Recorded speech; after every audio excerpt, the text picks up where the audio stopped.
এভাগী নাম আমাৰ গৰুহালখনক বৰ্ণনা কৰিছে শিল্পীয়ে।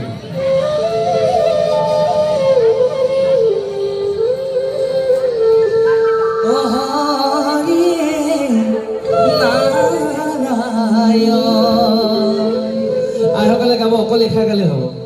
মূল ঘোষা ভাগে ভাগে হৰিয়ে নাৰায়ণ, হৰি নাৰায়ণ,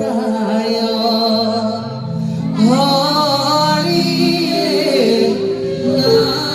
নাৰায়ণ। সেই সময়ত শিল্পীসকলে এডোখৰ কাঠক প্ৰথমতে বৰ্ণনা কৰিছে। মানুহ এজন হাবিৰ মাজলৈ গৈ আছে। হাবিতে দেখিলে দেখোন কাঠ অকণমান পৰি আছে, কাঠডোখৰ কেঁকুৰা। এই কাঠডোখৰ কিবা কৰিব পাৰি নেকি, কিবা আমাৰ জীৱন যাত্ৰাত লাগিব নেকি? সেই শিল্পীজনে খনিকৰজনে লৈ আহিলে কাঠডোখৰ, আনি কি কৰিলে বোলে, হাবিতে আছিলে কেঁকুৰা কাঠ, পাহৈয়ে পাই তাত লগালে চাহ।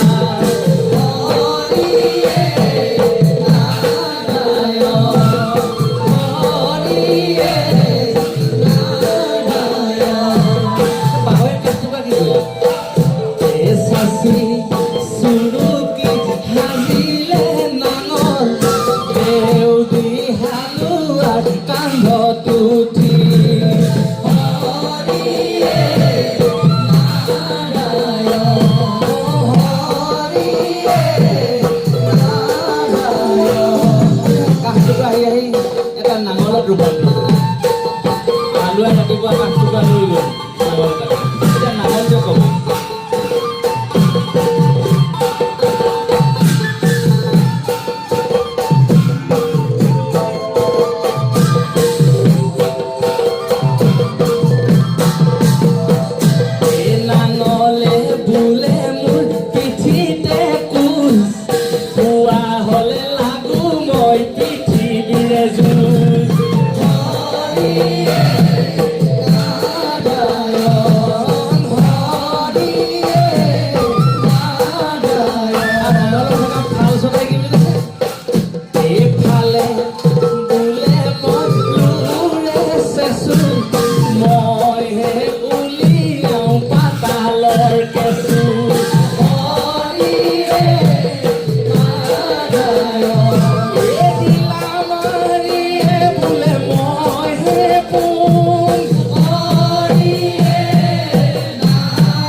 প্ৰত্যেকে নিজৰ নিজৰ গুণবিলাক বখানিলে আউটজয়ী যোগজয়ীও ক'লে শালখনত শেষত গৰুহালে কি বুলি কৈছে গৰুহালে শেষত অতি আবেগিকভাৱে কৈছে বলধে বোলে মই দীঘলকৈ নেযাওঁ দেও মোৰে ওপৰত সকলো ৰজা